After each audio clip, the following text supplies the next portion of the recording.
किसी भी प्रतियोगी परीक्षा की तैयारी कर रहे युवा साथीगण, परीक्षा के पेपर में तुक्का लगाने की एक निंजा ट्रिक बड़े ही सावधानी पूर्वक आपको बताई जा रही है। सभी धैर्य बनाए रखें। जब तक वीडियो खत्म ना हो तब तक आपको हटना नहीं है, पूरा का पूरा वीडियो देखना है। बोर्ड पर ध्यान दीजिए। तुक्का कैसे लगाए? दोस्तों, तुक्का की प्रणाली आज से ही नहीं, हजारों लाखों वर्षों से चल रही है। आज हम आपको वही चीज दोहरा रहे हैं। सबसे पहले जीके और जीएस में तुक्का कैसे लगाए वो हम आपको बताने की कोशिश कर रहे हैं। सभी बच्चे ध्यान देंगे। एक नोट के माध्यम से आपको मैं बताना चाह रहा हूं, चाहे आप ऑनलाइन एग्जाम्स दीजिए चाहे ऑफलाइन, नेगेटिव मार्किंग हो आपके पेपर में तब भी आप तुक्का लगा सकते हो, और नेगेटिव मार्किंग नहीं है तब भी आप तुक्का लगा सकते हो। साथियों, सबसे पहले तो कौन तुक्का लगा सकता है? तो मैं बताऊं, तुक्का वही लगा सकता है जिसने थोड़ा बहुत उस एग्जाम्स का सिलेबस देखा है, उसको पता है कि किस सब्जेक्ट्स के कितने प्रश्न आने वाले हैं, थोड़ा बहुत उसको नॉलेज है, वही तुक्का लगा सकता है। अगर किसी ने जिस एग्जाम्स को देने जा रहा है उसको पता ही नहीं कि कितने सवाल आएंगे पेपर में, उसका तुक्का वही काम करेगा जिस पेपर को वो देने जा रहा है उस पेपर में यदि नेगेटिव मार्किंग नहीं हो। यहां पर ऑल क्वेश्चंस में देखा जाता है हमेशा कि options A 25%, options B 25%, option C 25% और ऑप्शन डी 25%। समझ रहे हो? यानी 25% आंसर ऑप्शन ए है, 25-25 में ऑप्शंस मैंने छांटा, 4 भाग में डिवाइड किया। ऑप्शंस ई भी आने लग गया है। 0% आंसर ऑप्शंस ई का होता है, 0%।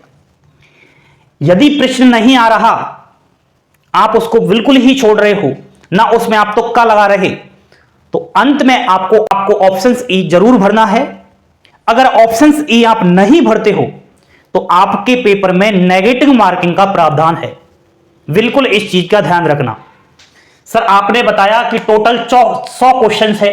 100 क्वेश्चंस में हमने समझ लिया कि ऑप्शंस ए 25%, ऑप्शंस बी 25%, इस तरीके से। मान लिया जाए पेपर में 150 प्रश्न आ गए, भाई ऐसा भी तो है। तो उस स्थिति में जो 50 क्वेश्चंस हैं दोस्तों, उसमें मिक्स है, कोई फिक्स नहीं। हो सकता है इन 50 क्वेश्चंस में 8 क्वेश्चंस का आंसर ऑप्शन ए हो सकता है 15 क्वेश्चंस का आंसर ऑप्शन डी हो। इस तरीके से मिक्स है, कोई फिक्स नहीं। लेकिन हां, 100 क्वेश्चंस में कुछ इस तरीके से मैंने अब तक देखा है साथियों। नेक्स्ट, जिनसे कुछ भी नहीं बन पा रहा, भगवान भरोसे जा रहे हैं, कुछ समझ में नहीं आ रहा, अब क्या करूं, कैसा पेपर आएगा, पेपर आते ही पसीना आ जाएगा, उनके लिए यह वीडियो रामबाण साबित होने वाली है। साथियों, 3 से 4 क्वेश्चंस बनाने के बाद का ऑप्शंस भी सेम होता है। 3 से 4 क्वेश्चंस का आंसर मान लिया जाए आपने ऑप्शंस ए दिया है, पहले का ऑप्शन 2 का आंसर आपने ए दिया है, ऑप्शन 3 का आंसर आपने ए दिया है, क्वेश्चन 4 का आंसर भी ए दिया है, तो मैं समझता हूं 5 का आंसर भी आप ए ही दे सकते हो। नेक्स्ट, जिस ऑप्शंस को आप देख रहे हो कि ये बड़ा है, बड़ी लाइन में लिखा हुआ है, मैं समझता हूं उसको आप चयन कर सकते हो, चाहे वो कोई सा ऑप्शन हो, ए हो, बी हो, सी हो, डी हो, उसको आप आंसर दे सकते हो। ऑप्शंस सबसे बड़ा हो, जो क्वेश्चंस आसान हो उसका आंसर ए ऑप्शंस नहीं होगा। जल्दबाजी ना करें, बहुत बार होता है जिसने 2-3 बार किसी भी प्रतियोगी परीक्षा का पेपर दिया है उसको अच्छे से नॉलेज है, और जो पहली बार किसी परीक्षा का पेपर जाएगा वो थोड़ा किसी की बात भी मान लिया करो। हमेशा यह देखा जाता है कि जब भी हम किसी भी पेपर को देने जाते हैं तो उस पेपर में जो क्वेश्चन हमें दिखाई देता है कि ये तो बड़ा आंसर है, बड़े ही छोटे शब्दों में लिखा है, भारत देश की राजधानी क्या है। हो सकता है वहां दिखाई दे नई दिल्ली, हो सकता है वहां दिखाई दे पुरानी दिल्ली। पुरानी दिल्ली आ गई मान लिया जाए ऑप्शन ए में, और नई दिल्ली आ गई ऑप्शन सी में, क्या भरोगे? जल्दबाजी में आप करोगे पुरानी दिल्ली। गलत हो गया। जल्दबाजी नहीं करनी है। जब ऑप्शंस में कंफ्यूजन होता है कि अब मेरी पार नहीं पड़ने वाली, मुझे लगता है कि ऑप्शन बी भी सही है या फिर मुझे लगता है ऑप्शन डी भी सही है, दोनों में कंफ्यूज हो जाए, उस परिस्थिति में बी या सी को आप चुन सकते हो। केवल संभावना हो सकती है कि वह आंसर आपका ठीक चला जाए। ऑफलाइन एग्जाम्स में इनमें से सभी जो ऑप्शंस में दिखाई दे, ज्यादातर प्रश्न का आंसर वही होता है। ऑनलाइन एग्जाम्स में इनमें से कोई नहीं ऑप्शंस में दिखाई दे, ज्यादातर प्रश्न का आंसर वही होता है। जिस ऑप्शंस का ज्यादा बार प्रयोग किए हो अब उसे यूज करने से बचे। 100 प्रश्न है, 100 प्रश्न में आपने 50 प्रश्नों का आंसर मान लिया जाए बी दे दिया, अब बचे 50। सावधान, ऐसा नहीं कि 50 की 50 फिर आप डबल कर रहे हो, बचना है बिल्कुल। इस चीज आजकल एक तुक्का प्रणाली और चल रही है। चलो कुछ नहीं आ रहा तो first question, second, third, fourth, option A, option A, option A, option A, 5वां, 6वां, 7वां, 8वां question, option C, C, C, C, option D, D, D, option V, V, V. प्रश्न पूरा गलत हो जाएगा। ये भूल जाओ, ये फालतू की बातें हैं, बिल्कुल ही निकाल देना इसको दिमाग से। बहुत सारे अभ्यर्थी क्या करते हैं, ओएमआर सीट में ऐसे लगाते हैं, ऐसे लगा देते हैं, ऐसे लगाते, ऐसे कर देते हैं। अब यहां पर जो भी है सी, सी, सी आ गया, यहां पर बी, बी आ गया, यहां पर डी, तो वो पूरा का पूरा गलत है।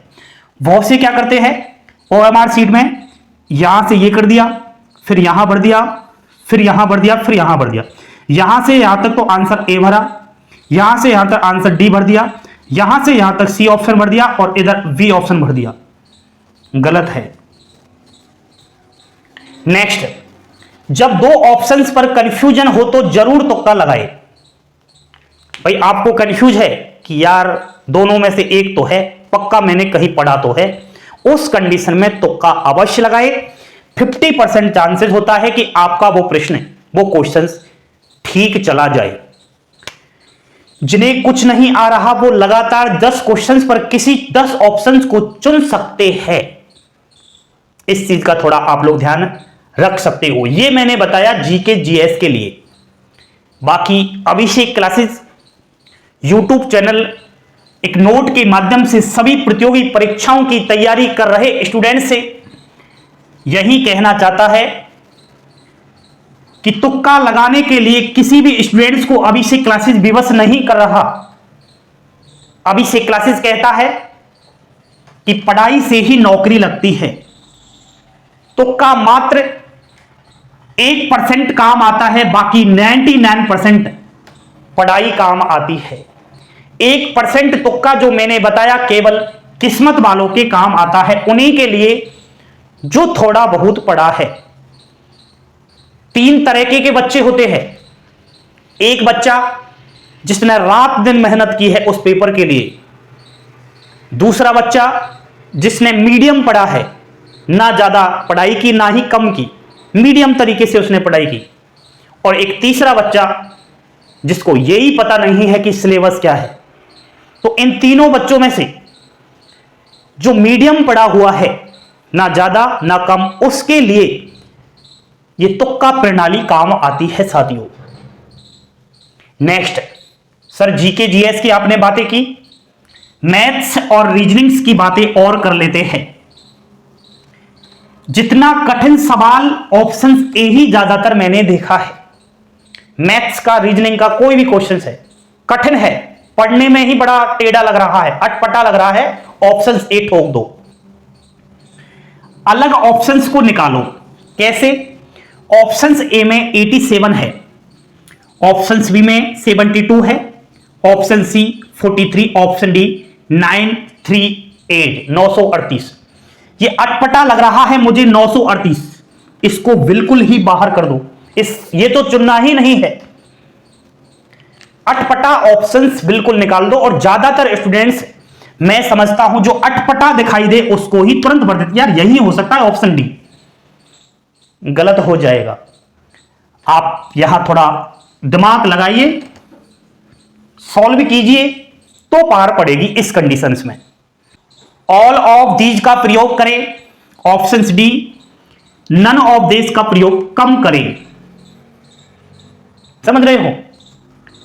ज्यादा कैलकुलेट वाले सवाल में ऑप्शन ए आप आंसर दे सकते हो। डिजिट वाले कैलकुलेशन का एक आंसर निकलेगा या जीरो निकलेगा, कोई भी डिजिट वाला निकले। जैसे कि कहां बताऊं, यहां बता दिया तो 1 3 4 0। ज्यादातर आंसर या तो 1 होगा या 0 होगा डिजिट वाले में। ऑप्शंस को क्वेश्चंस में पुट करके आंसर निकाले, ये मैथ्स और रीजनिंग्स के लिए रामबाण औषधि है। और ज्यादातर मैं समझता हूं 80% मैथ्स और रीजनिंग के सवाल ऑप्शंस से ही निकल जाते हैं। मानते हो या नहीं मानते, लाइक का बटन दबा देना। नहीं समझे? कोई भी मैथ्स का सवाल है, 4 ऑप्शंस है, ऑप्शन से आप सवाल निकालोगे तो पार पड़ेगी। और ज्यादातर उल्टा चले, आप डी ऑप्शन से शुरुआत करें, पहले डी से निकालो, फिर सी से करो, फिर बी से, फिर ए से। मैं समझता हूं या तो डी या सी, पार पड़ जाएगी। बहुत आसान क्वेश्चंस का आंसर ए नहीं होगा, ये तो यहां भी काम करता है।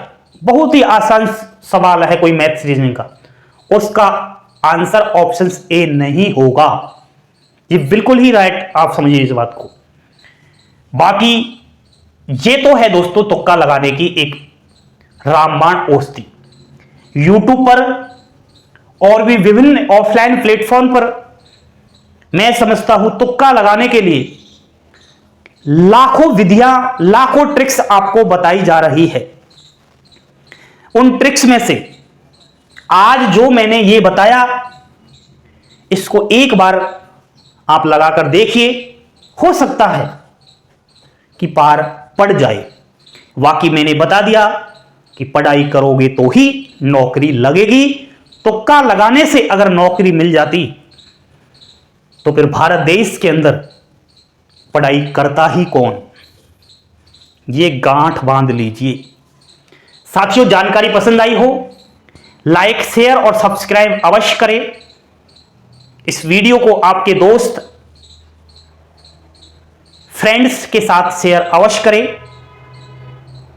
थैंक यू, धन्यवाद। जय हिंद, जय भारत।